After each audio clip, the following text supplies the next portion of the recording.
We missed us. We missed you. So what you got for us today, Mace? I've got a lot of different news stories today, actually. This is probably something I should have talked about in the sports news category, but former New England Patriots star Aaron Hernandez, I forgot about that one.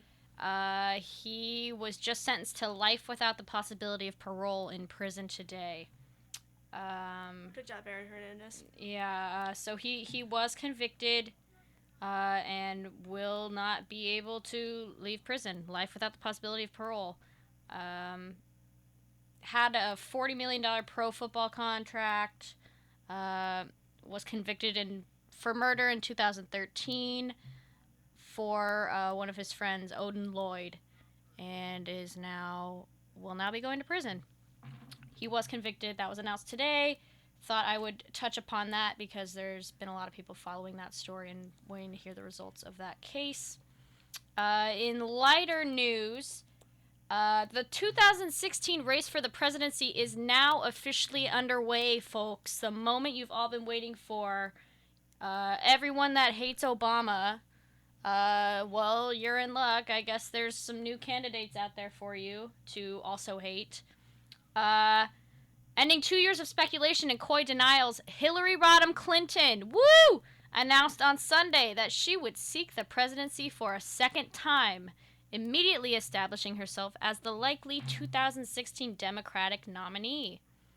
The former Secretary of State joins Republican candidates Rand Paul and Marco Rubio on the list of potential nominees after releasing a short video promoting her presidential intentions. Did you watch the video?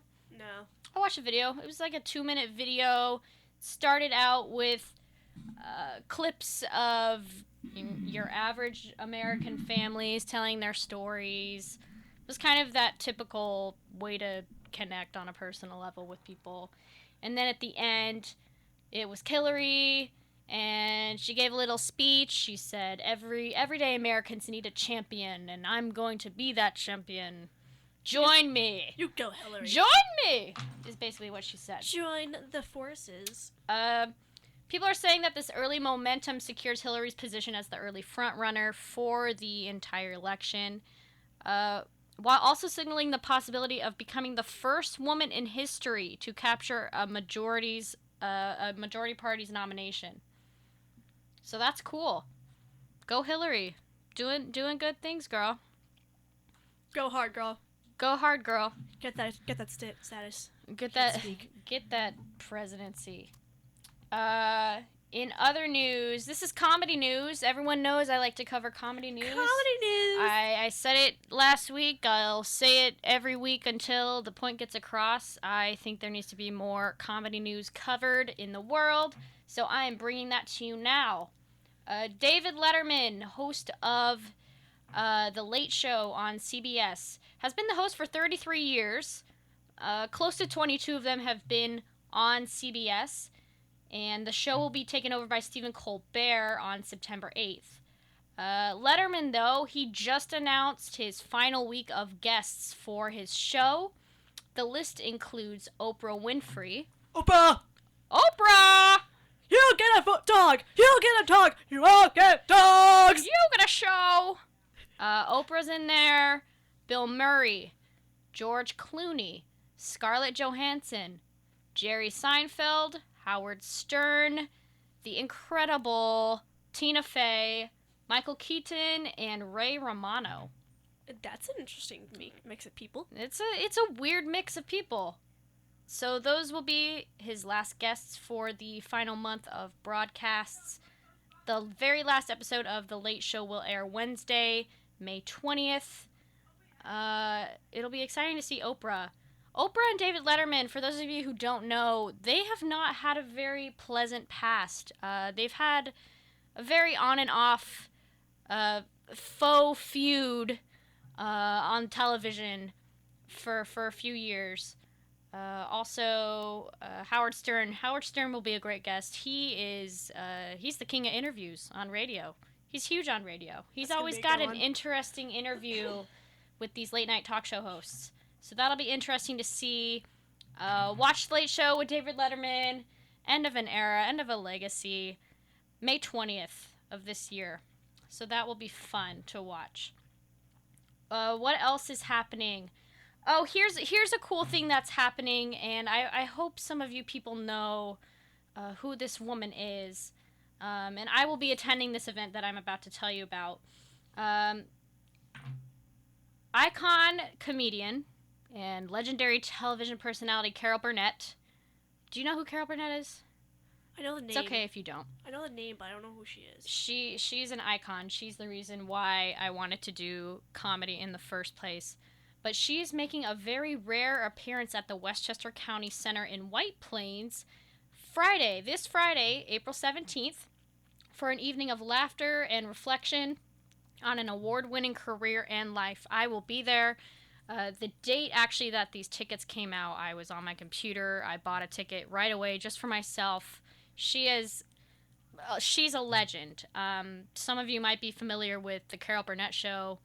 It was a variety show with sketch comedy and musical comedy, lots of different characters. It was on TV for a while. It's now on syndicated television. Incredible show, paved the way for so many other comedians and other sketch shows out there.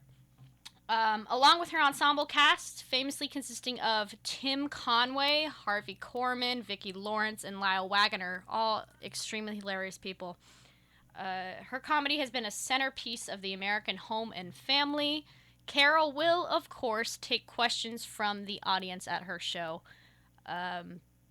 Another thing about that, during the Carol Burnett Show, at the beginning of every show, she would start by taking questions from the audience.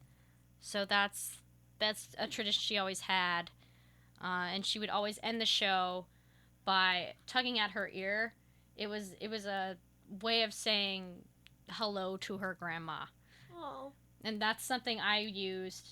This is really sappy story I'm going to tell, but that ear signal is what I used when I played softball, and I was a pitcher, and my mom was the coach. And whenever I was ready to stop pitching, I would tug my ear, get me out of here. That's a good one. It was from Carol Burnett.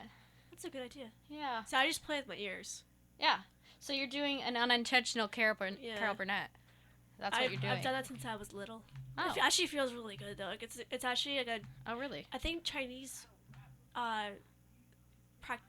people in China use it as a therapeutic thing. It actually really calms you down. I did someone one day, and I was like, "Tell me this feels good," and they're like, "Oh my god, it does!" And I was like, "You're welcome." Wow. Yeah. I haven't tried that. You said it's a. You should. You said it's a what thing? It's a. I think it's a therapeutic thing, to calm you down. I'm not too sure. Someone just told me that. I could be completely wrong. I don't even know.